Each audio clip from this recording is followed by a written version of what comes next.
Elle a prétendu être aveugle, juste pour obtenir la vengeance qu'elle recherchait. Ce qui s'est passé à la fin vous fera sûrement pleurer. Restez à l'écoute. Bonjour chers amis et familles, bienvenue une fois de plus dans un film nigérian captivant et inspirant, plein de leçons de vie et de drame. Croyez-moi, vous ne voudrez pas manquer celui-ci. Installez-vous confortablement pendant que nous plongeons dans ce film et n'oubliez pas de liker, commenter et vous abonner pour découvrir d'autres fascinants films populaires nigériens. Par une belle journée, Sandra, une belle jeune femme, était mariée à un bel homme nommé Daniel. Sandra avait un fils avec son défunt mari. À l'hôpital, Sandra, qui était aveugle, était avec son mari Daniel, pendant que le médecin l'encourageait, lui assurant qu'elle irait bien. Le médecin lui conseilla également d'être présent pour elle, car c'était ce dont elle avait le plus besoin en ce moment. Quelques minutes plus tard, Daniel et Sandra arrivèrent à la maison. Daniel l'aida à entrer dans le salon, joua avec elle et lui offrit du jus pour se rafraîchir. Le soir suivant, Sandra était dans le salon lorsque Daniel arriva avec une salade de fruits. Il dansa joyeusement en essayant de la nourrir, mais Sandra lui dit de ne pas s'inquiéter, affirmant qu'elle pouvait le faire elle-même. Elle en mangea un peu, mais n'arrivant pas à atteindre correctement l'assiette, elle renversa quelques fruits sur sa robe. Daniel l'aida à nettoyer. Cette nuit-là, Sandra était assise dans la chambre, perdue dans ses pensées, tandis que des larmes coulaient sur ses joues. Le lendemain matin, Daniel et Sandra sortirent se promener. En rentrant, ils discutaient lorsque Daniel mentionna son intention d'engager quelqu'un pour s'occuper de Sandra pendant son absence. Sandra accepta et ils entrèrent ensemble. Daniel lui tint la main et dansa joyeusement avec elle, la faisant se sentir en sécurité dans ses bras. Le jour suivant, Daniel rentra à la maison avec une jeune et belle femme nommée Anne et la présenta à Sandra comme la nouvelle aide ménagère. En entendant la voix d'Anne, Sandra l'apprécia immédiatement. Mais ce qui allait se passer par la suite allait sûrement vous choquer. Alors que Daniel s'apprêtait à montrer la chambre d'amis à Anne, ils s'embrassèrent. Lorsque Sandra demanda ce que c'était, Daniel lui mentit. Le lendemain, Anne était dans le salon, observant la maison. En s'approchant d'un tiroir et en l'ouvrant, elle fut choquée de découvrir que les frais de scolarité du fils de Sandra, Jedin, s'élevaient à 2,5 millions de naira, tandis que ceux de son propre fils n'étaient que de 75 000 naira. Curieuse, elle se précipita dehors où Daniel passait un appel et se mit à lui crier dessus à propos de ce qu'elle venait de voir. Daniel tenta de lui expliquer que les frais de scolarité de Jedin avaient été pris en charge avant qu'il n'épouse Sandra. Cependant, cette explication ne la convainquit pas. Elle voulait que son enfant fréquente également la meilleure école possible. Le soir suivant, Sandra et Daniel discutaient dans le quartier lorsque Daniel lui annonça qu'il voulait inscrire Jedin dans une meilleure école. Sandra trouva l'idée excellente et accepta. Mais que mijotait-il réellement? Découvrons-le ensemble. Le lendemain matin, Sandra et Daniel se rendirent à la nouvelle école pour organiser l'admission de Jedin. Après une longue discussion avec le directeur, ils partirent. Ce soir-là, Sandra dormait dans le salon lorsque Daniel et Anne entrèrent pour passer du temps ensemble. Cependant, le bruit la réveilla. Elle demanda ce qui se passait, mais Daniel lui mentit à nouveau, prétendant que c'était la télévision. Après cela, ils continuèrent à s'amuser.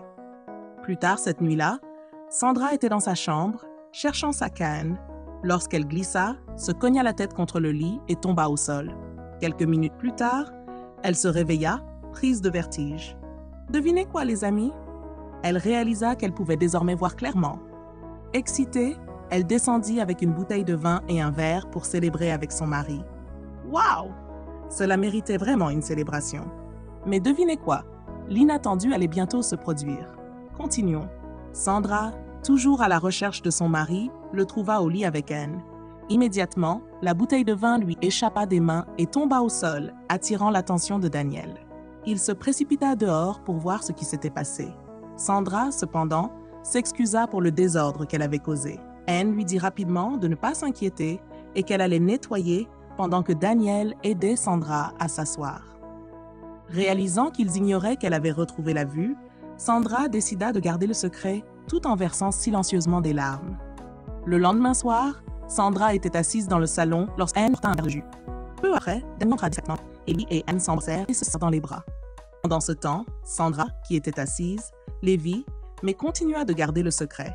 Le lendemain, Sandra était dans le salon en train de manger des bananes. Soudain, elle se leva, jeta des pelures de bananes sur le sol et retourna s'asseoir, appelant Anne et lui demandant de lui apporter des arachides. Une minute plus tard, Anne descendit en courant et glissa sur les pelures de bananes, criant de douleur. En entendant ces cris, Sandra s'approcha et la tapota avec sa canne, feignant d'être inconsciente de ce qui venait de se passer. Anne, toujours souffrante, regarda Sandra monter à l'étage. Quelques minutes plus tard, Anne était dehors avec Daniel, se plaignant de ce qui s'était passé. Elle lui dit qu'elle n'en pouvait plus, mais Daniel la rassura en lui disant que Sandra n'était qu'une femme aveugle et impuissante qui ne savait pas ce qu'elle faisait. Elle sortit extrêmement contrariée pour se plaindre à Daniel de ce que Sandra lui avait fait. Frustrée, elle lui demanda quand il allait divorcer d'elle, car elle en avait déjà assez de la situation. Daniel lui fit comprendre que s'il le faisait, il perdrait la moitié de ses biens. Après cela, il l'enlaça. L'après-midi suivant, Sandra était au téléphone avec son fils, l'encourageant et essayant de lui remonter le moral. Cependant, elle remarqua un changement dans sa voix et lui demanda immédiatement ce qui n'allait pas. L'enseignante lui expliqua qu'ils avaient eu une très longue journée à l'école. Pendant ce temps, Anne se tenait derrière Sandra, l'observant secrètement. L'après-midi suivant, Anne était dans la cour, tenant une photo de Sandra. Elle la découpa en morceaux avec colère, préparant son plan pour ruiner sa vie. Plus tard dans la journée, Anne aida Sandra à s'installer dans le salon, puis sortit pour l'informer qu'elle s'en allait. Une minute plus tard, alors qu'Anne s'apprêtait à rentrer, Sandra se leva brusquement et utilisa sa canne pour la frapper à l'œil. Le coup était si violent qu'Anne cria de douleur. Mais Sandra, feignant un accident, s'excusa encore une fois. Ce même jour, Daniel était à l'hôpital avec Anne, la rassurant qu'elle allait s'en sortir. Mais Anne, toujours en colère, lui dit que Sandra pouvait maintenant voir. Cependant, Daniel ne prêtait pas attention à ce qu'elle disait. Un instant plus tard, ils rentrèrent chez eux. Anne, furieuse, cria sur Sandra et exigea que Daniel la fasse arrêter. Mais Sandra s'expliqua rapidement, affirmant que c'était une erreur. Le lendemain, Sandra était assise seule dans sa chambre, perdue dans ses pensées, se demanda à quel point Daniel et Anne pouvaient être cruels, essayant de lui prendre tout ce que son défunt mari avait durement gagné. Le matin suivant, Anne prépara le petit déjeuner pour Sandra. Cependant, alors que Sandra voulait manger de l'igname avec une sauce aux œufs, Anne lui donna du thé et du pain, lui disant qu'elle préparerait son plat plus tard. Sans dire un mot, Sandra mangea tranquillement. Alors qu'Anne retournait à la cuisine, Sandra l'appela soudainement pour venir la rejoindre à table. Même si Anne essayait de trouver des excuses, Sandra insista. Et devinez quoi, les amis? Anne arriva à table avec la même assiette d'igname et de sauce aux œufs qu'elle avait dit ne pas avoir préparée. Waouh! Qu'en pensez-vous? Partagez vos avis avec nous dans la section des commentaires. Le matin suivant, Daniel était sur le point de partir au travail pendant que Sandra prenait son petit déjeuner. En voulant l'aider, il renversa accidentellement du thé sur la table. Il se précipita pour prendre un chiffon et essuyer la table, puis enfila ses chaussures. Mais à sa grande surprise, dès qu'il mit son pied dans sa chaussure, il poussa un cri de douleur. Une épingle était à l'intérieur. Sandra, faisant semblant de ne rien savoir, le consola. Après cela, il sortit, et Anne le suivit alors qu'ils discutaient. Un moment plus tard, Daniel partit au travail. 2 jours plus tard, Sandra se rendit chez son avocat pour demander le divorce avec son mari, s'assurant qu'il perde tout, et retourne dans la rue, là où il appartenait. Le lendemain matin, Sandra se rendit secrètement à l'école de Jadine. À sa grande surprise, quelque chose semblait étrange chez son fils. Elle se sentit immédiatement mal à l'aise. Amis, qu'est-ce qui pourrait ne pas aller chez son enfant? Découvrons-le ensemble. Toujours dans le bureau du directeur, elle eut un flashback du jour où Jadine s'apprêtait à aller en internat. Elle se rappela avoir remarqué quelque chose d'inhabituel dans sa voix et le comportement étrange de Daniel. À cet instant, elle demanda qu'on ramène Jadine en classe et quitta rapidement l'école. Pressée, elle commanda un taxi pour aller au poste de police, criant à plein poumon, voulant déclarer l'enlèvement de son fils. Ce qui arriva ensuite allait vous choquer. Pendant ce temps, Anne était dans le salon, en train de discuter au téléphone avec Daniel à propos de Sandra. Elle lui affirmait qu'elle était certaine que Sandra pouvait voir. Mais encore une fois, Daniel ne prêtait pas attention et raccrocha l'appel. Lorsque Sandra arriva dans le bureau du DPO, directeur de la police, elle fut choquée d'y voir Daniel. De son côté, Daniel fut tout aussi surpris de la voir là. Pensant rapidement, Sandra fit semblant d'être venue signaler la disparition de son chien. Cependant, Daniel, de plus en plus méfiant, ne dit rien. Il la fixa simplement du regard alors qu'elle quittait le poste de police. Plus tard dans la journée, Daniel et Anne étaient dans la cour, discutant de Sandra. Daniel se demandait comment elle avait pu se rendre seule au poste de police. Avec tout ce qui se passait, il commençait à croire tout ce qu'Anne lui avait dit depuis le début. Cependant, il savait qu'il lui fallait des preuves pour confirmer ses doutes. Cette nuit-là, Sandra entra dans sa chambre, l'air morose. Mais ensuite, elle remarqua une enveloppe. Lorsqu'elle l'ouvrit, elle fut choquée de voir un visa au nom de Daniel et Anne. Ils prévoyaient de quitter le pays bientôt. Elle n'en croyait pas ses yeux et prit rapidement une photo des documents.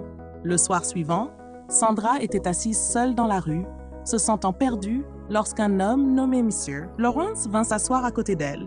Il l'encouragea et par la suite, ils allèrent chez lui où il lui assura que son fils s'occuperait de tout. Le lendemain, Daniel retourna au poste de police, cherchant des preuves pour confirmer si Sandra pouvait réellement voir. 2 jours plus tard, Monsieur Lawrence était dans son appartement avec son fils. Il lui remit une enveloppe et lui demanda d'enquêter dessus. Le lendemain, au poste de police, les recherches sur Sandra continuaient. Finalement, ils trouvèrent la preuve qu'ils cherchaient. Immédiatement, ils appelèrent Daniel pour la lui montrer. Plus tard dans la journée, Daniel et Anne étaient dans la cour. Il lui donna le contact d'un chauffeur de taxi et lui demanda de l'appeler. Anne ne perdit pas de temps. Elle appela le chauffeur et lui demanda un rendez-vous, lui assurant que l'argent n'était pas un problème. Après cela, elle et Daniel s'embrassèrent passionnément avant qu'elle ne parte. Ce même jour, Daniel est allé secrètement rencontrer quelqu'un, sans se douter qu'il était en train d'être enregistré. Pendant ce temps, Anne est allée voir sa sœur, chez qui elle avait caché Jedine. Elle lui a donné de l'argent pour subvenir à ses besoins. De son côté, Sandra était à la maison plongée dans une profonde tristesse, se remémorant les beaux moments passés avec son fils. Au même moment, Anne était avec le chauffeur de taxi, cherchant à obtenir des informations sur Sandra. Après avoir négocié le prix, elle lui a finalement donné 75 000 Naira pour les renseignements qu'elle a obtenus. Ensuite, Anne a appelé Daniel pour lui révéler que Sandra leur avait menti et qu'elle avait fait semblant d'être aveugle tout ce temps. Elle l'a averti de fuir avant que les choses ne deviennent incontrôlables. Sur ce, ils ont mis fin à l'appel. Le lendemain, Sandra faisait une sieste dans le salon lorsque Daniel est entré et s'est assis sur le canapé. Dès qu'elle s'est réveillée, elle lui a dit qu'elle avait retrouvé son chien, sans savoir que Daniel avait maintenant découvert qu'elle pouvait voir. Alors que la conversation se poursuivait, Sandra s'est mise en colère en réalisant que Daniel ne voulait que son argent. Elle s'est levée brusquement et lui a crié dessus. Puis, elle a sorti un document de divorce et le lui a tendu. Daniel était sous le choc. Il pensait être celui qui demanderait le divorce, pas elle. Mais avant qu'il ne puisse dire quoi que ce soit, Sandra lui a ordonné de quitter sa maison. Furieux, Daniel est allé directement à l'endroit où Jedine était retenue en otage.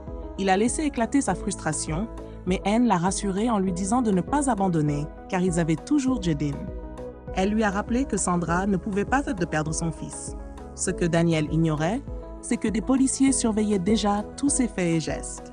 Quelques instants plus tard, les agents ont fait irruption et ont arrêté Anne et sa sœur. Daniel est retourné chez Sandra, furieux, tenant un dossier à la main. Il l'a menacée, exigeant qu'elle signe les documents sous peine de perdre son fils. Sandra a tenté de tenir tête, mais Daniel, hors de lui a donné une gifle violente et a tenté de l'étrangler. C'est à ce moment-là que la police est arrivée avec Jedine. Même lorsque les agents ont essayé de l'arrêter, Daniel a continué à crier, refusant de se calmer. Mais finalement, sous la pression, il a fini par avouer ses véritables intentions. Après une longue conversation, les officiers ont emmené Daniel et Anne en garde à vue. Waouh! Les amis, quel film incroyable, produit par notre talentueuse Boss Lady Flix. N'hésitez pas à aller le découvrir. Merci d'avoir regardé. N'oubliez pas de liker, commenter, partager et vous abonner pour plus de mises à jour sur des films intéressants, captivants et inspirants. Prenez soin de vous.